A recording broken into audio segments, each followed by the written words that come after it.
अंगावर पडल्याने शाळकरी मुलाचा मृत्यू. कोल्हापूर केरली येथे स्वरूप दीपकराज माने वय वर्ष 11 राहणार केरलीपैकी मानेरवाडी या शाळकरी मुलाचा कुमार विद्या मंदिर येथील शाळेचे लोखंडी गेट त्याच्या अंगावर पडल्याने त्याच्या डोक्यास मार लागला. तो गंभीर जखमी होऊन बेशुद्ध पडला होता.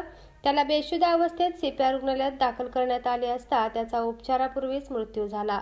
ही घटना गुरुवारी दिनांक 21 रोजी सकाळी 11च्या सुमारास घडली. या घटनेची नोंद CPR पोलीस चौकीत झाली आहे. यातील मयत हा केरली येथील कुमार विद्या मंदिर या शाळेत 5वीच्या वर्गात शिकत होता. आज सकाळी 10:30च्या सुमारास शाळेत गेला होता. त्याला टॉयलेटला आल्यामुळे तेथून जात असताना बाजूला काढून ठेवलेले लोखंडी गेट त्याच्या डोक्यावर पडल्याची माहिती मिळाली. सर्व विद्यार्थी आणि शिक्षक आपापल्या वर्गात शिकवित असल्याने ही घटना शाळेत कळली नाही. शेजारी असलेल्या नागरिकांना आवाज आला म्हणून बाहेर आल्यानंतर समजलं. त्याची माहिती शाळेत देऊन त्याच्या नातेवाईकांना दिली.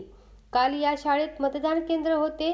या शाळेचे लोखंडी गेट पुढे मागे होत नसल्यामुळे आणि मतपेट्याने ऑन करण्यासाठी काहींनी शाळेचे लोखंडी गेट बाजूला काढून ठेवल्याची माहिती नागरिकांनी दिली.